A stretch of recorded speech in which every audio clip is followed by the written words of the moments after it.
the UK, broadcasting around the world. You're listening to the Mic Drop Club, hosted by Douglas Hammond-Dishay. Message received.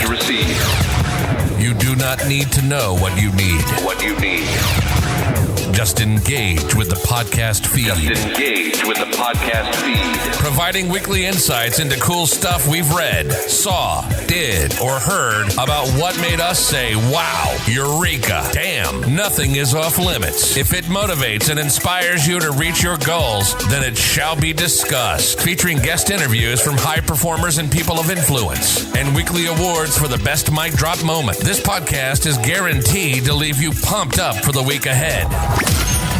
Don't just live life. Make life boom. How you guys doing out there? It's Douglas Hammond-Dishay for another episode of the Mic Drop Club.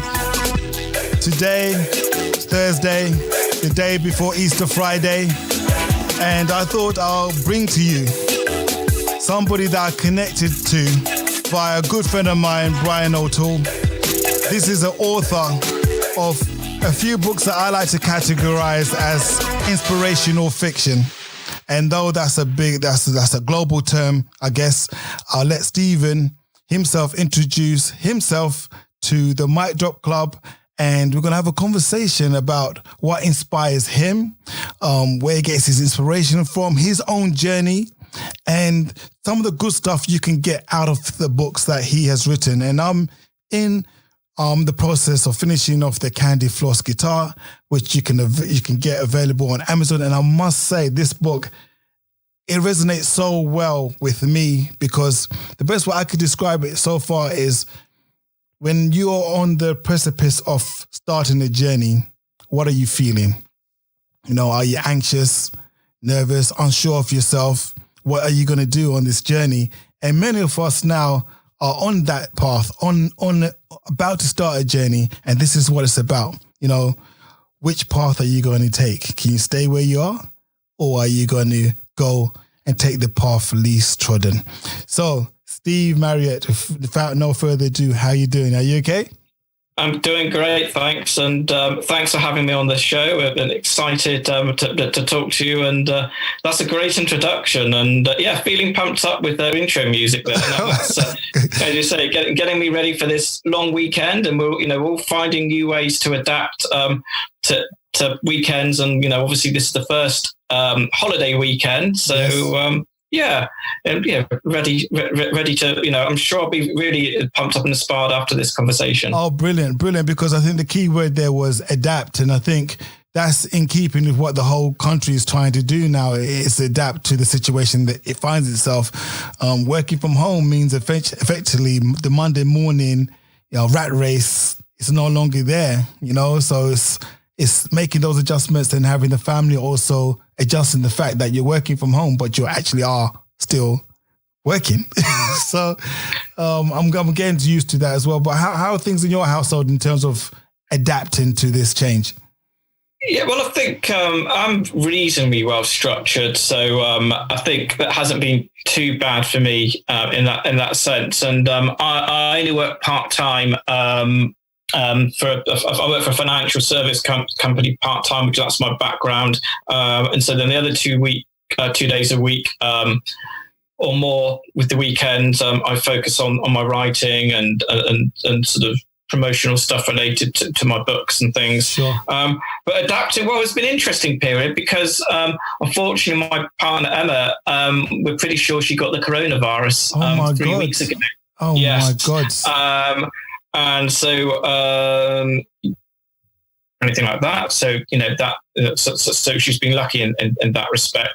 But basically, pretty much, a couple of days before we had the sort of, the lockdown we're in now, and the tougher lockdown, and as opposed to just sort of guidance, working from home and things.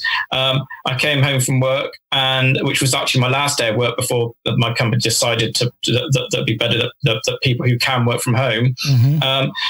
She was sat on the sofa with sort of shivering with a blanket around her shoulders, and we both looked at each other and we thought, but because it was, even though it's sort of just over 3 weeks ago, that seems quite a distance away to where we are now, and we just made the assumption she had flu. Yeah. And it was kind of like, Emma, you've got to get to bed, but she basically had she had symptoms which they were talking about at the time in terms of massive loss of energy, flu-style symptoms, headache. But yeah, to cut a long story short, for a week she was bedridden, and all she could... if you remember, actually, you were going to come to my house to... yes, we were. Yeah, I was. Yeah, we're supposed to... And we were getting close to that point where it was sort of looking that it was probably not a good idea. And then Emma got ill anyway. So she was in bed for a week, and all she could literally do was pull herself out of bed to go to the bathroom. And that was it. Yeah, complete loss of energy, and like flu, aching muscles and things. And so then after about a week, she was able to sort of get out of the bed and potter around in her pajamas and dressing gown, for a few days. But she then developed a cough. Yeah. And basically 3 weeks later, she's much better. She had a temperature and everything. That's all gone down. But she can't. There's a little bit of a cough here and there, and she's how to put it? If she exerts herself too much, like she's allowed, she's past the sort of the period where she's allowed to go out. But we went for a walk in the park. We live near Wimbledon Common, and a walk around there the last weekend, and when we came back late in the afternoon, she literally just had to crash out on the sofa. So I think at least with her, she does have to, take it easy. And I think I might have got it in a mild form of it, because I had sort of cold symptoms a few days after, about a week or so after Emma, and completely lost my sense of taste and smell. Wow. And that's one of the things I've been talking about for milder forms of it. So I went into 14 days self-isolation. Luckily, we'd stocked up on food just by pure chance of Sunday before when we were walking past Waitrose. So we were fine, but the routine was a bit different, in that I sort of became the house husband for a couple of weeks, making every meals and having to sort of fit work in and things, around that structure, and doing all the household chores and everything. But that's fine, that's all modern people. That's what we do, we all have to do our share. Yes. So it was just a bit more of a share. But now, finding the routine a bit better in terms of working from home. And actually, for me, it's not too bad. I think just got to just treat this as a period where. I think it's a minor thing to go through to save lives. It's a minor sacrifice in the long term, if it means that we're keeping our distance, we're not spreading a disease and things like that. So the sun's shining. We're lucky we've got a small garden, which is a rare thing for many people in London. So a small garden to get out to. Emma's now actually starting to sort of plant a few seeds and things, order some seeds online. So that's like her sort of potting around and doing a few things.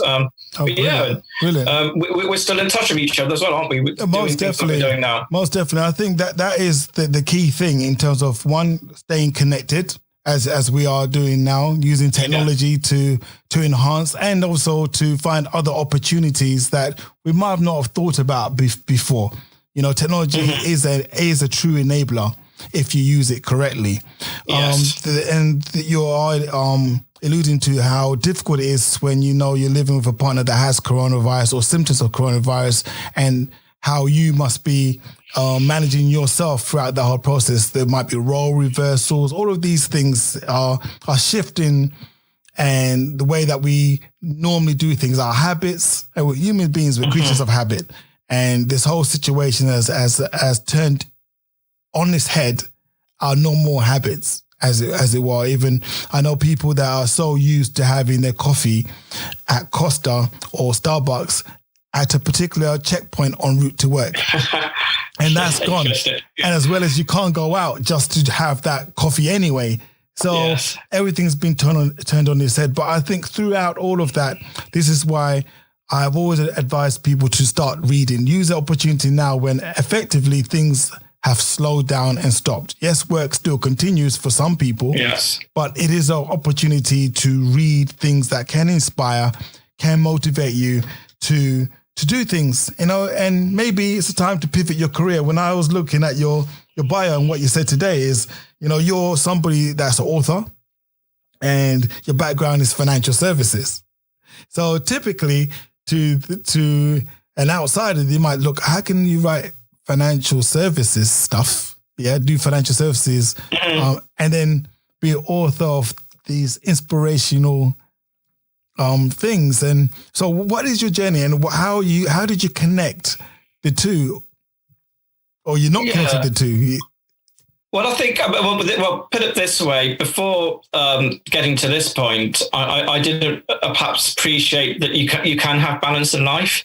And what I've learned with this journey of becoming an author and, writing a book that was inspired by a journey is that you don't have to call yourself one thing. You don't have to say, I'm a stockbroker, I'm an athlete, I'm an author. I think, whilst I do call myself an author and a writer, I now appreciate there's different facets that make me up, and there's different experiences in life that have led to this sort of discovery of this creative voice. Yeah. It's kind of things which I think are always inside us, these experiences that we live. But I think I needed to be jolted, and I went on this journey to have the confidence for this kind of voice inside me to speak up and say, yes, I've got something to say. I think I've got something to share. I mean, do you want the full length story of sort of office to writing? Now working on my third book here now. So this is one of the things I'm doing now. Having been at home and more time is to write the third book, which should be the final book in the series. I'll take a deep breath then and sort of tell you my story, if that's okay. Yeah, go ahead. Take the plunge, because we're all ears, and I think. Yeah, you got a unique journey. And I think just before you go into that, just to break down the fact that you said you can do more than one thing, and a lot of people are stuck in the traditional sense of things like, I have a skill that I've learned, I've developed over many years, and that's who I am, and that's what I do. Yes. And this little voice that you have inside that's driving you to express something, you suppress it for such a long time, until maybe you're forced to let it out. Yeah, well, that's exactly true for me, as I suggested. And, I think it's a mistake to think that. I think you think people look at you a certain way and think you're this person because of your title or profession or, whatever your job is. If you're a bus driver, you think people look at you and say, he's a bus driver. And it's almost like you don't want to sort of put your head above the parapet and say, I'm not just a bus driver, and I think we're all conditioned, how you make small talk when you first meet someone at a party or something. The first thing you say is, what's your job? What do you do? And you become conditioned to sort of give them the explanation or the title, which you think they're familiar with. My background, going back quite a bit, is that I did a degree in economics, and the obvious route after doing a degree in economics is working as something financially related, typically. And I ended up in the city in London, working for a small but quite fast growing wealth management stockbroking company. And I was at this company, I think, for nearly 10 years. And it was a very exciting period of my life. But I think, as I said, there was always something inside of me that wanted to be creative. I've always read books. As a kid, I devoured books, and I've always read books. And I've loved story, loved cinema, and took full advantage of going to the theatre in London, etc. And then me and my ex-wife, we decided we wanted to have we'd never done the gap year, we would never done that thing when you sort of in between college or after college, university, taken that year out and done the around the world thing. And so kind of, I think 6 or 7 years into that particular job, I felt I wanted to go traveling, and I was sort of in a routine at that job, and I don't think it was particularly inspiring me too much. And my former partner, she was in a similar position with her job. So we decided, we looked at going around the world for 12 months. But in the end, we kind of figured that we really wanted to get to know somewhere better, yes, a continent better. And so we picked Latin America, and what was it, the 12-month journey around Latin America turned into, I think, 15 months of exploring.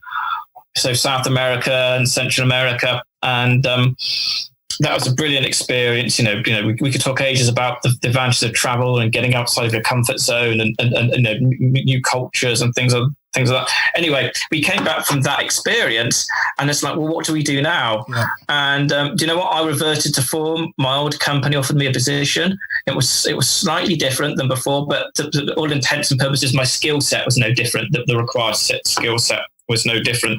And so I kind of slipped back into that routine. But something had changed inside me. And I think, for lack of a better term that I can come up with now, I think travel had corrupted me. It had corrupted you? Corrupted me in the sense that I didn't feel so comfortable doing the 9 to 5 anymore. Yeah, yes, you've seen something, you've experienced something, and I'm taking it that you don't know what it is at this point. But you don't want it, but your 9 to 5 is no longer cutting it for you. Yeah, but they made my life easy. We'd rented our flat out for a period, we'd come back, we were living somewhere, had to pay the mortgage again, had ideas and things, but, London's an expensive city, as you know, and, had to make a living again, and they made it easy for me. But I think sitting in that desk job again, I'd sort of, my mind would sort of daydream to other places I wanted to go and explore, and I think I wasn't done with traveling. Sure. Yeah, but so anyway, cut forward a few more years, and I went through some changes in terms of my personal life and things like that. As I mentioned, she's now my ex-wife, and I just knew there was something inside of me that wanted to speak up. I didn't really know what it was. Yeah. I'd gone from some changes in terms of my relationship, and I just didn't feel comfortable in London at that point. And so I reverted to the only thing I knew, which was traveling. Mm-hmm. And so you might call it running away, and to an extent it was. But I decided to go back to South America and revisit some of the places which I hadn't had the time before to get to know. And so I did that. And then I went and explored a bit of Asia. So resigned from the job, that job. And that was about for 6 months. Then I came back from that experience again. And I'd had some amazing times, met some really interesting people. But I had nowhere to live in London at that point, because we'd sold our flat, and the flat I ended up living in was then rented out. And so I ended up staying at a friend's place. And how do I put it?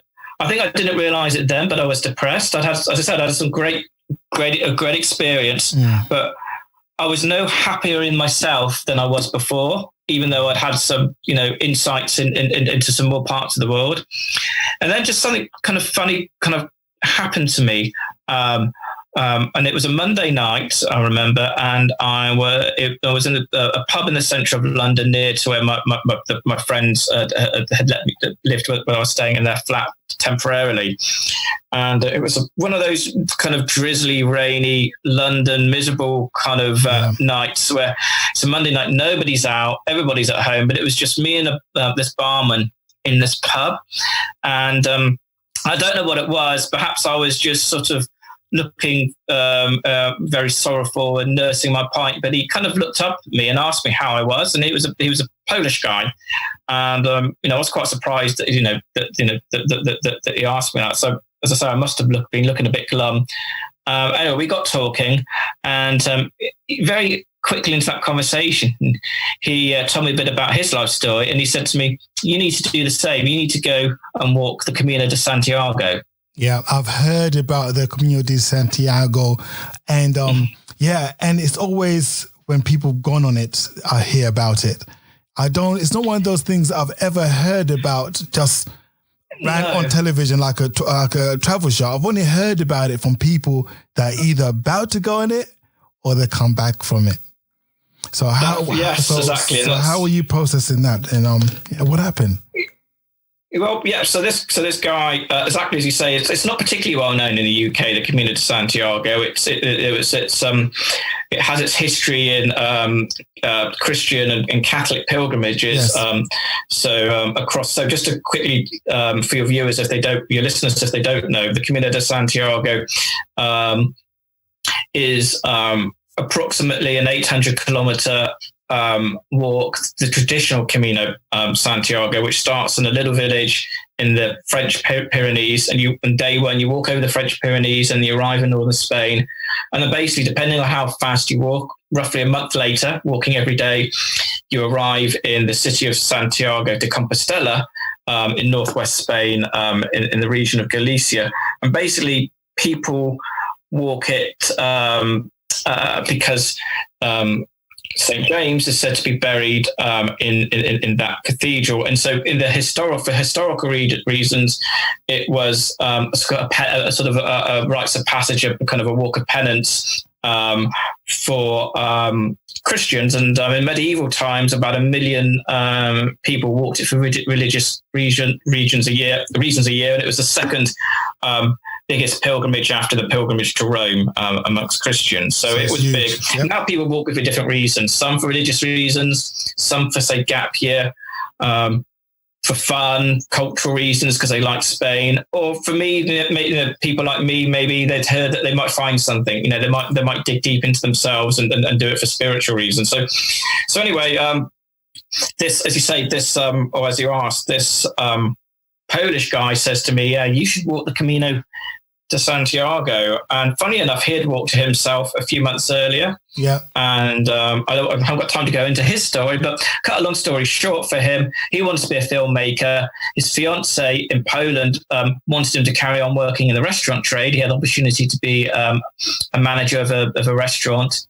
And he had a dilemma. He went and walked the Camino.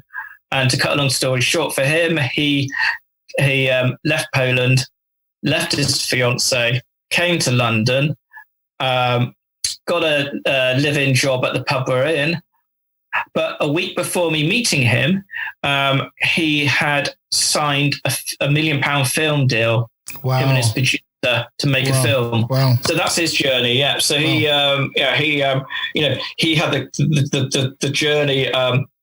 Was a time of reflection for him, kind of pointed him gave him the nudge to live his dreams. So he says this to me, and I take a story, and then of course it's a great story, but a few days later I've kind of forgotten about it. I'm into my routine back in London. But then I went to a bookshop with a friend, and my friend was looking for the book that he wanted to post to, I think, an American friend of his who didn't know the book, The Hitchhiker's Guide to the Galaxy. Very classic. It's a classic book. He was on the hunt in a local Waterstones for The Hitchhiker's Guide to the Galaxy. So, interesting title, walking. I still didn't put the connection together, but, someone had talked about going a long journey on the Camino de Santiago. We've got a book called Hitchhiker's Guide to the Galaxy. Yeah, you're joining the dots. But I go into the shop, the bookstore with him, and whilst he's looking for that shop, I'm naturally orientated to the travel section. And so I'm flicking through the travel guidebooks and travel books, getting inspiration for more travels. And then next to it was this sort of, I guess you might call sort of inspirational fiction, spiritual fiction books. And I saw a copy of, The Alchemist, which we were talking about before we went live with the show, by Paulo Coelho. And that was the only book of his I was aware of, because it's a very popular book in hostels and things. So when I was in South America, I read The Alchemist there. So I kind of pulled it out and just curious to flip through it again. And then next to his book, there was another book called The Pilgrimage. And I always thought The Alchemist was his first book, but it turns out that Paulo Coelho's first book is The Pilgrimage, and it's a memoir of his experience of walking the Camino de Santiago. I didn't know that. And I've read The Alchemist several times. So, wow, that's something for me to go and look up.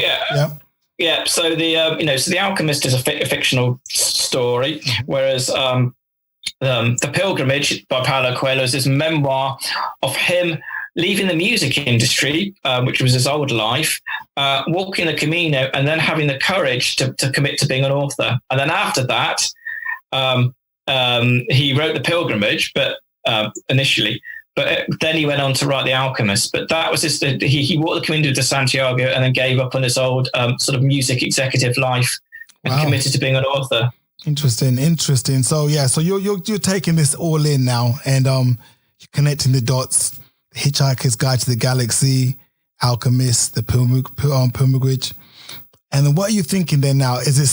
What was the defining moment that said to you, now I'm going to do it? Well, it was in that bookshop when I kind of pulled out that book, The Pilgrimage, and I was reading the blurb on the back and then it came back to me, the Polish guy in the pub who was working, the barman. And I was just like, yeah, this makes sense. I was still lost in London. I'd come back, but I didn't have a permanent place to live. So I was kind of almost in transit and I was looking for something. Yeah, I have to say I was looking for something, but I didn't know what that was. Anyway, to cut a long story short there, within a few weeks, I was putting myself on a plane to Spain. And I was in that small village in the Pyrenees, about to walk across the country. Sure. So it just felt right, but I just sort of felt I would get the answers by the end. I didn't really know what, if you know what I mean. But I had time. I didn't have a place to live at that point. Sure. So it just kind of made sense that this is the next thing to do for right or wrong. And I've always liked walking and trekking anyway. So that was, and I love Spanish culture. And I picked up a bit of Spanish when I traveled in Latin America. So I had some, kind of intermediary level Spanish. So that helped. So just for me to get the context as well, prior to you doing the trip to Camino de Santiago, had you had any spiritual teachings, or do you have any spiritual leanings anywhere as your part of your personality? And also, it's a two-pronged question. Also, had you done any writing prior to taking that walk? Yeah, they're good questions, Douglas. So the first question, no, in terms of spiritual kind of awakening, spiritual awareness, no, not really. Well, this is why these rational people, these very rational things have to add up. 1 + 1 has to be 2. Very structured, because numbers don't lie if you work in the numbers field. Yeah, I think you think that's, you could definitely say that side of my brain was more influential on me. Although I'd read The Alchemist, traveling, and I'd been traveling a bit, and I kind of realized that there was something else out there. Yeah. But no, I hadn't sort of done anything like meditation or, been on these sort of, retreats or kind of, done that. But I'd had a lot of freedom though, with the travels. When I think my mind was perhaps a bit more open to ideas, sure. I would say. But in terms of writing, no, not really. My job required me writing financial reports. And copy for clients, whether it was website or reports, and also sort of had a sort of financial, personal finance type writing structure, which is quite different to the creative writing. Although one thing I had done when I was previously traveling, I started sending emails to my work colleagues and friends, and they seem to quite enjoy just my emails of our ongoing travels in South America. So, but no, never tried writing a book before. Okay, wow. And so you've arrived there now, not equipped or not expecting, but your mind is open to anything. Yeah, I think that's fair to say. My mind was open to it. I hadn't really sort of, how to put it, got match fit as such, because it was just sort of within a few weeks I'd put myself there. Of course, I bought a decent backpack, decent walking shoes or gear for walking. And yes, there I was, at the start of what I didn't realize at the time would be a life-changing journey. Sure. And sure. And so that journey took me 31 days to walk, 800 kilometers, and it was that journey which was the catalyst to sort of a creative awakening. I mean, I can go into. Do you want to talk about some of the experiences on that journey? Do you know what? In terms of the creative experiences, what was the key one for yourself that quickened the whole awakening process? Or could you say, they have that analogy whereby you have the frog in boiling water and he doesn't really know until, because the water's slowly getting hotter and hotter until. Was it a gradual thing before you reach a critical mass, or did you have this? There was a one stellar moment whereby everything aligned in such a way that you were not the same again after experiencing whatever it was. I think it was the frog experience that slowly creeping up on me. There was this sort of creativity and this. The experience of walking across a country and the routine of that, being in nature, the people I met slowly started to sort of filter into my system. And I mean, when you walk on this journey, I mean, it's not, you don't have to be particularly fit. As long as you're averagely fit, you can do this walk. And you build stamina as you walk. Mm-hmm. Although I give a caveat, the first day you climb pretty high up the Pyrenees. It's a real killer the first day. So if you're not fit, you're going to feel it, climbing up over the Pyrenees, and you walk across a seamless border from France into Spain. And that's a tough walk. I think you climb about, I can't remember now, but it's 1,000 meters or something. Is it a guided walk, or is it something that you do in solitude?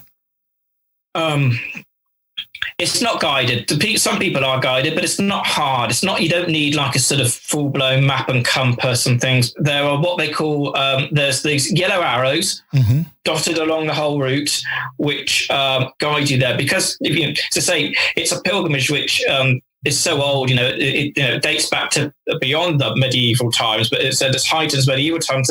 It's a kind of a community. You've got hostels, which you call albergues, along the route, and you get what's known as a pilgrim passport at the start. Okay. So if you and you have to go to an office and sort of explain why you're walking the Camino, and they just want to see that you're serious, and then they give you a pilgrim passport. On that passport, you get stamped along the way in churches, your hostels, your accommodation. There's official accommodation where you stay in dormitories, or you can go a bit posher and go in a private, a private albergue.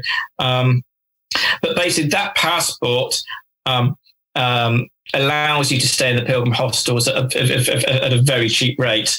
And so what I'm trying to say is that it's a community, it's an economy along there. Okay. It's a path which is well waymarked. A guidebook is useful because a guidebook will.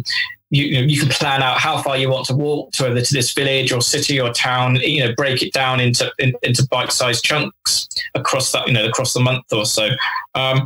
But yeah, and so it's not hard in that sense. But yeah, some people are guided. Some people have this sort of what I call it, the sort of equivalent of glamping it. Some people have the backpacks taken onto the next destination for the day, etc. But I did it the traditional way.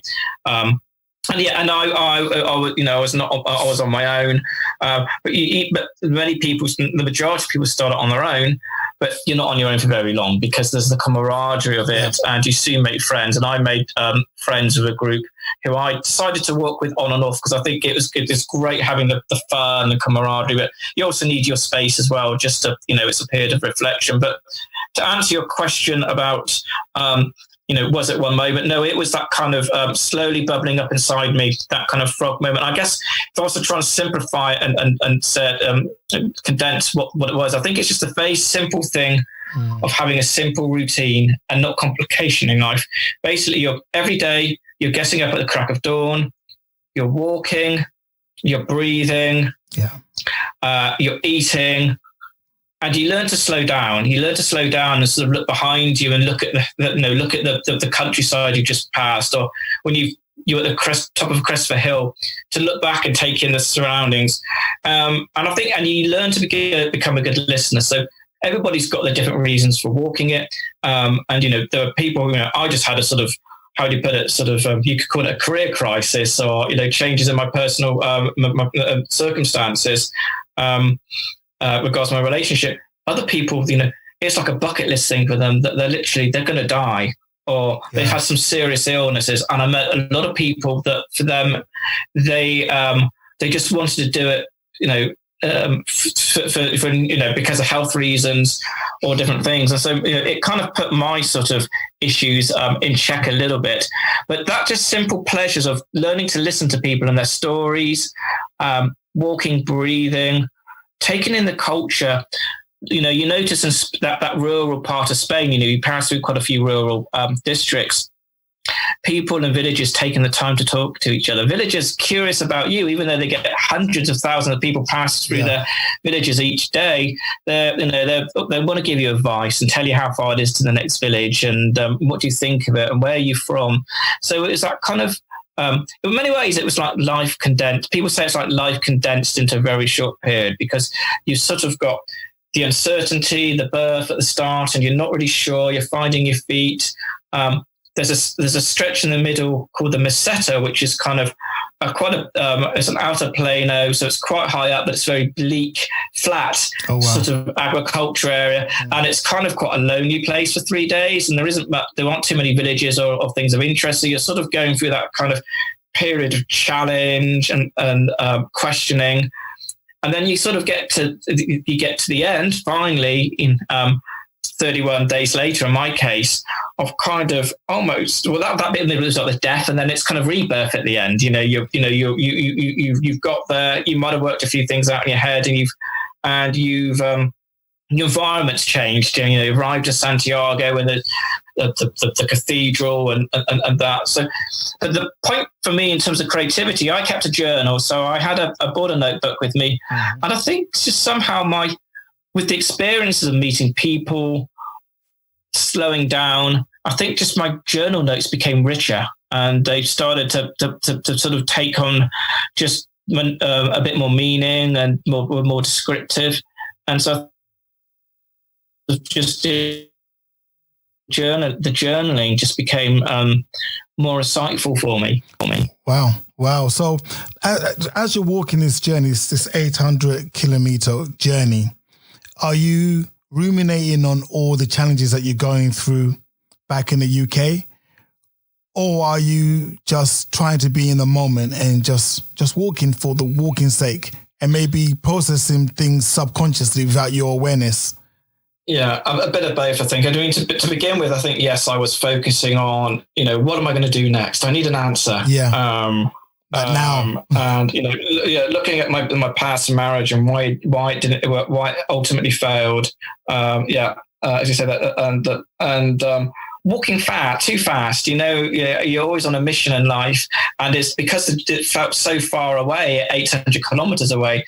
You're kind of kidding yourself that you're walking too fast, and that's when injuries occur, and people do get injuries early on because the body's not used to walking. So you then, and I didn't have a deadline because I had nowhere. I didn't have a place to live at that point in time, and so I didn't have a flight to meet or anything, and so I could just I realized I don't know why I'm rushing. I could just slow down and enjoy the journey and take it in. And I think in that, when I let go in that, maybe after about 10 days or so, when I let go, I think I started to engage with people more and engage with the nature, silly things, just stop and listen.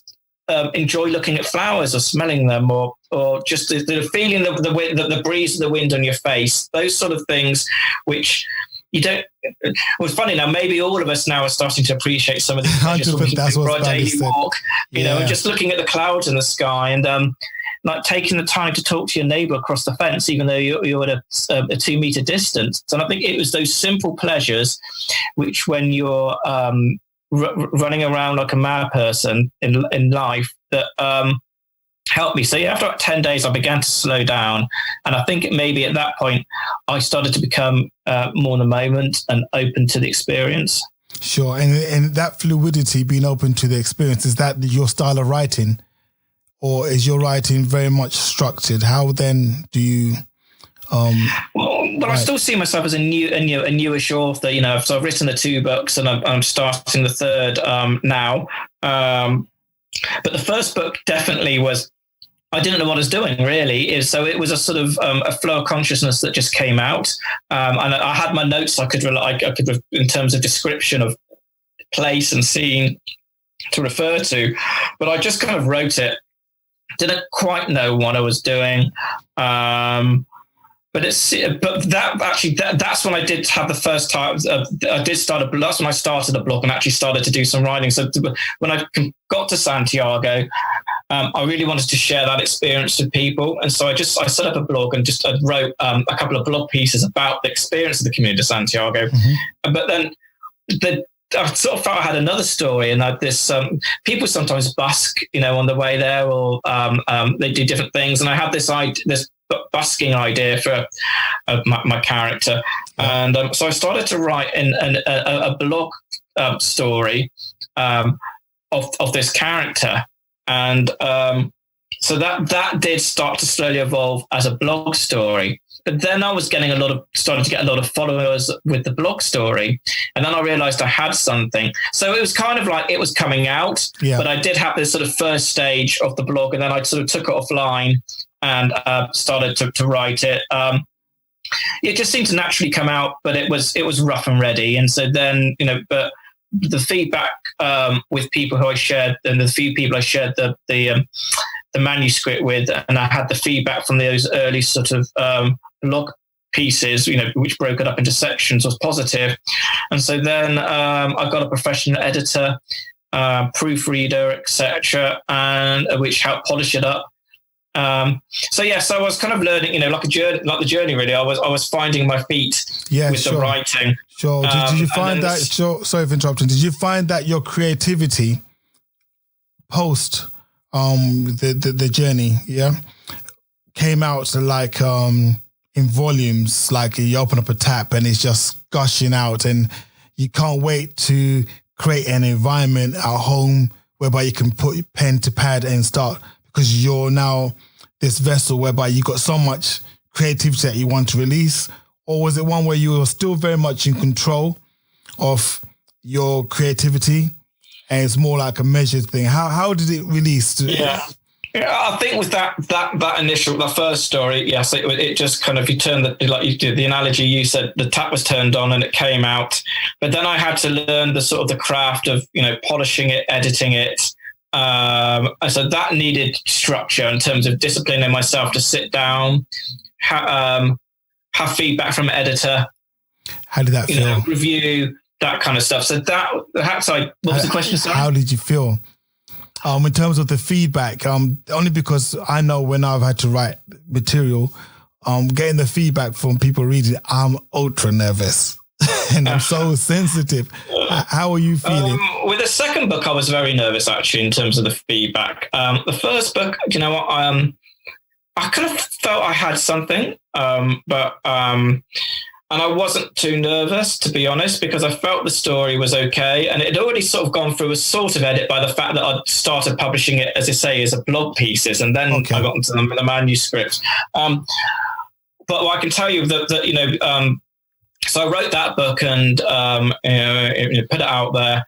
And I was very surprised at the early feedback, getting nice reviews, and people were just leaving nice reviews on Amazon and things. And I was like, oh, maybe I have got something. And maybe about, I don't know, a quarter of the reviews, I thought I just left it. That was my one book. Everyone has a book inside them. I said, I thought that's the one book. Yeah. I've got this story out. It's a way of kind of through somebody else's story, expressing my feelings about the Camino de Santiago. It's a story of finding faith, really, faith in yourself. And I thought I was done. But the reviews, some of the reviews wanted to know what happened next. So like they weren't happy to just have the character left where he was. And so I wrote, so the first one was a novella. The second book is a full novel size. That's when I got nervous. That's when I wrote the first manuscript, and I got a feedback from a couple of people, which I knew would be honest with me. And there were sections they didn't like, or there were sections that just jarred with them. And so then I kind of rewrote it again. See, I still didn't structure a plot like most people do. Okay. I kind of just wrote it, and then came back to it and sort of, tried to refine it. And then when I'd sort of gone through that whole rewriting process and was ready to send it to a new editor, actually, then I got nervous. I'm like, can I repeat the first book? Have I, I've gone through this rewriting process several times. Is it going to be good? And, the editor loved it, but of course did their editing guidance as well. And then after that, I then felt the confidence to share it with some more people, including my partner, Emma, and a couple of people. And I was nervous at that point, but they seemed to really like the story. And I'm like, yeah, but it was almost like I kind of like, had I faked the first, is that imposter syndrome? Had I faked the first book? Yeah. And I just can't write. And it turns out the second book, I was, really happy with it. And my style and had improved and developed as well. Okay, cool. So when you were writing, the style that you're writing that's described as inspirational, is it coming from the catalyst? Was the catalyst the Camino de Santiago, or was that just the process you had to go through to release that which was in you already? So like, what's drawing you? Because you said you had no inclination to spirituality before you done this walk. And so what did you see on this walk that has enabled you to write in the way that people can describe as inspirational fiction? Yeah, I'm still trying to work that out, to be honest. But I how do I put it? I think the Camino, in many different ways, forces you to dig deep, whether it's physically in terms of, can I actually walk this far physically? Sure. Can I, but in terms of your mental strength, can I leave behind some of the problems that I'm perhaps walking away from? Can I adapt to, living in basically in hostels for a month or so and all these different people, can I, and then the challenges of when I get there, what am I going to do? And I think there's different sort of challenges which you put yourself under there, but because of the length of the journey, I think it's just something meditative about walking every day in nature that kind of takes you back to, just reconnects you with nature. And I think somehow it kind of reconnected me with some of the things that have lingered inside me, but I just had a bit of perhaps been not given the opportunity to come out, or I'd forgotten about, some of the things from when I was a child, reading books as a child, and like how as a child we write stories and we're creative. So I think it brought, I think life kind of can mask some of the qualities that we have, and so I think that was a kind of a resync, and it helped me reconnect. In reconnecting to nature, I think it helped me reconnect to my creative soul. Sure, and that the whole concept of connecting to nature is massive. Particularly now you're in an urban environment whereby you're in the leafier part, I'll guess, where you got the Wimbledon Common, and so you do have access to green spaces, as it was. Some people don't have access. Well, having said that, then I'd always lived in the centre of London, so my space was walking down to the Thames. Actually, that was like my garden. So so that's interesting, because I had come from sort of 7 or 8 years of a very urban lifestyle. Yeah. So there's something to be said about the value in enabling people to not take for granted the nature, and also be having easy access to nature, which sometimes is hard to quantify what the benefits are. And there's, when these politicians, these town planners, all that kind of stuff, to try to equate, okay, if I put a green field here, okay, what is the direct correlation with that and people's health and well-being? And it's very hard. It's one of those hard things to quantify, but certainly from my experience, I know there's a lot of value in being able to access those environments. I'd agree, and I think that's something I learnt because of that, and the previous travels. And it's funny now, isn't it, that it's when I came back from walking the Camino and written that first book.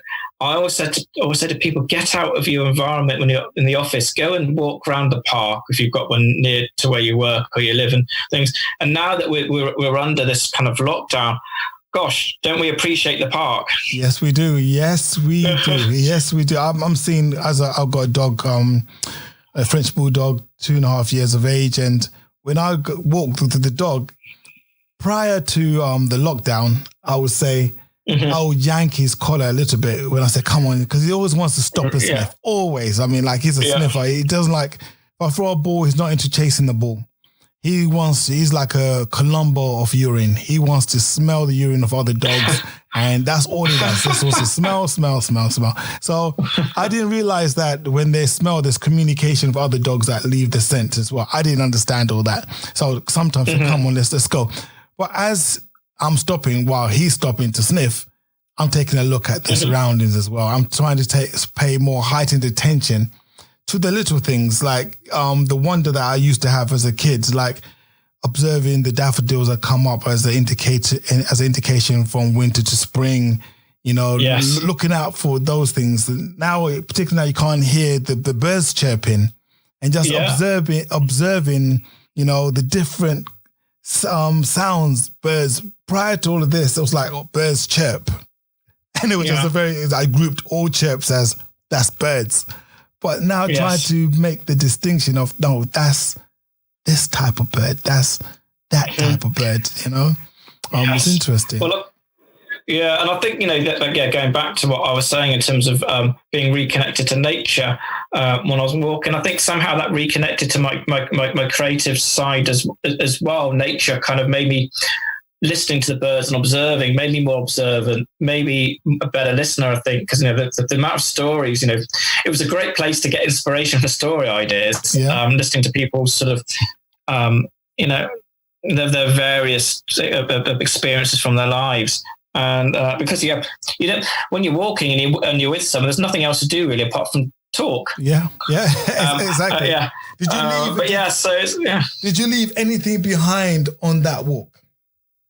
Any part of you? Did you leave any part of you, or did you leave an artifact? Is there something on that route of the Camino de Santiago that Stephen left behind? Oh gosh, that's a good question. Oh, well, I left my walking stick behind, on day one, I just bought an old-fashioned style walking stick, and like a staff, I'm thinking so Gandalf. Not, exactly. So not one of the, not a walking pole, but one of those things that a few times I left it behind in the under my bed in the dormitory or wherever I was staying, and then after half a mile, I'd be like, "Oh bugger, I've left it behind." But it became part of something, part of the journey with me, like a companion. So I'll then have to retrace my steps and add another half a mile or a kilometre onto my journey. So, and then at the end of the journey, I kind of left it behind. But something else, actually, what you did, one of the things that people traditionally do on the Camino is that when you get to Santiago, that's not always the end for some people. You kind of, there's what's known as the Pilgrim Mass, where at midday everybody has even though you're not religious, you can go to it, and it's just a sort of way of celebrating the end of the journey in this Pilgrim's Mass in the cathedral. But after that, you can walk to a place called Finisterre, which means the end of the world, basically, the end of land, all the way to the coast, to the Atlantic coast there. And sort of people do various things, like kind of burn their boots or a T-shirt or something to mark the end. And actually, I did leave something behind. You reminded me now, because one of the sort of signatures or artifacts of the Camino are shells, scallop shells. That people tied to their backpacks or whatever. And I had a scallop shell which I brought from London. Basically, St. James, who was in the cathedral, his story is he was the boat that was carrying his body was in a storm, and he was washed up on the shore there in Galicia. with shells, with scallop shells. And so then when he was buried, they buried him in Santiago. But so scallop shells are the symbol. And I threw my scallop shells into the sea. Wow. At that point. So it was almost sort of like, I don't know. I might have just done it because it just, people wanted to do something to mark the end of the journey. Yeah. But perhaps there was a little bit of London, which I'd accepted and moved on from, and kind of left that in the water, perhaps because it would come with me from London. So I think there was a little bit of that. So yes, so that's something I left behind. So sort of metaphorically and physically, maybe a little bit of my old self. Yeah. That's what I suspect, because certainly from speaking to you, you do come across as somebody that's experienced something, something that is profound. And is it experience that you would recommend anyone go on? Oh, I think so. I mean, I think just changing your environment, giving yourself the time to slow down and walk, and especially, this is a very reflective period for everybody at the moment, and people have had holiday plans, cancelled and different things, and we're coming up to Easter where people often go away. I think if ever there was a time to actually say to get away from your normal life and just go for a long walk and really sort of reflect on life, but in a different environment. Yes. I think it's a great thing to do. And as I say, you don't have to be particularly fit. You can train anyway beforehand, but you get fit for purpose. Brilliant. En route. Brilliant. Yeah. And this thing about reflection, I think prior to going on this walk, did you know how to reflect without bias? So I guess everyone reflects. Everyone says they reflect. We do it all the time. Even at work, say you reflect. Now you've gone on this walk. Is it a different type of reflection? I think, we all go through sort of ups and downs in terms of the way we react to life. And I think sometimes even now, I can be more emotional or sort of have a sort of a panic reflection. But I would say up until that point, my period of reflection was more reactive and almost like panic reflection sometimes, where it's like, I need a solution. And I think that's what you first feel at the start of the Camino. And it's like, I need to work out now while I'm walking the Camino, and not giving yourself the time to work out the answers. And I think it's a bit like now, really, when with being under isolation and not being able to get out and do things. And everybody, especially with creatives or people who put out content or people that are working, but they're fine because of the commuting time and that they've got more time or the lunch hour at home. They're like, I must do that thing which I've always put off. And I think there is, we shouldn't waste our time when there's an opportunity, but I also think don't force things. Let the reflection come through naturally. Don't force things. This is perhaps a time then you can then when things return to normal, you can then make a better judgment, or then you can put out that piece of content. But I think if we sort of force things, and I think I was like that before a bit. No, that's super advice. And for that, what you will get is what we call an atomic mic drop on this show. You've just dropped a humongous bomb, literally, on people. Wow, because gosh, well, glad so here we go. Okay, guys, everybody ready? Atomic mic drop.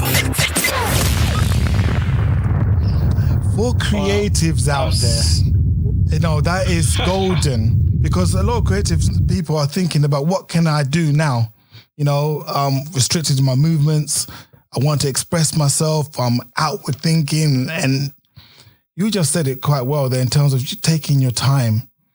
It will come. Don't force it. And I think that, and I choose. When I always had to have, I think in the past, I had to plan.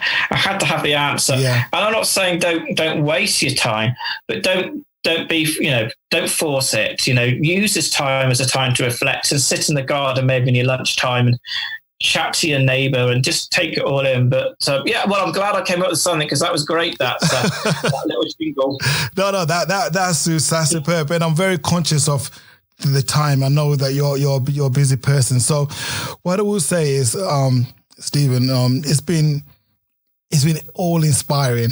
And I'm not going to add the Camino de Santiago as something for my bucket list to do. I'm going to put it down as something that I have to do just for me. It's not a bucket list thing, just a tick box. You've sold it to me, and I'm sure you sold it to all the listeners to this. The fact that it's transformational, and I gravitate to things that allow me to reflect in a way whereby I'm reflecting as not the victim in my narrative. I'm reflecting back in a very objective way, So if I have to be a victim for that particular thing, so be it. But it's not constantly you're the victim in my reflection. So what you just said in terms of taking your time to reflect, let it all resonate, is big, is very huge. So I really thank you for that. I also want to thank Brian O'Toole for connecting us too. It's very important. Yeah, thank you, Brian. Yeah, and you wouldn't know this, but I did a podcast with Richard Reed, who does coaching, well-being coaching, is excellent. And he too went on a journey, not on the same journey as you, traveling journey. And his background was IT, was the IT consultant, and the journey he took made him go into well-being and psychotherapy. So interesting. Yeah. So just the synergy between, I don't know, we recorded that yesterday, and just having this conversation with you today, I just wanted to just call that out. That I'm truly happy. And any other nuggets you want to share as the UK are in lockdown, and where can we get access to your materials? Because like I said, I'm into Candy Floss guitar, and I recommend that book on Amazon. But where else can people gravitate to your materials? Okay, well, so that's the first book in what has become a series called the Reluctant Pilgrim series. Yep. And so that's the first book. The second book is called Santiago's Guitar.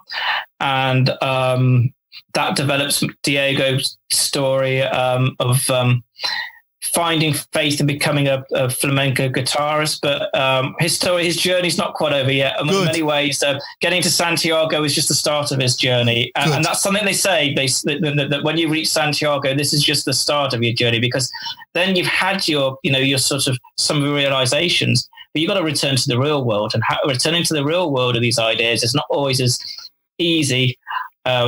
Stepping off the Camino is not always as easy as you think. So and I'm now working on the third book in that series, but they're available on all Amazon sites. You can actually go into bookstores and get a hold of it, etc. At this moment, and in the States, Barnes and Noble, etc. You can get hold of those books. But Amazon is probably the key place, especially at the moment.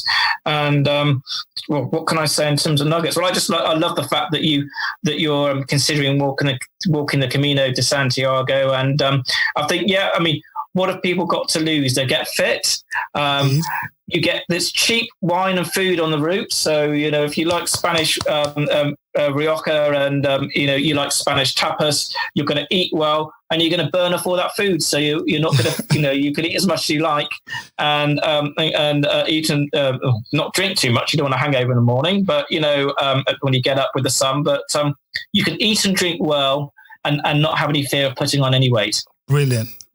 Thank you very much. The Mic Drop Club salutes you, Stephen. Be safe. Take care of Emma. I hope Emma's fine as well. And we'll catch you guys on the other side. We out. It's been a pleasure. Thanks so much. I really enjoyed it. Brilliant. Thank you for listening. Don't forget to check out micdropclub.com and get the show notes and useful links. Subscribe to the podcast. Don't just live life. Make life boom.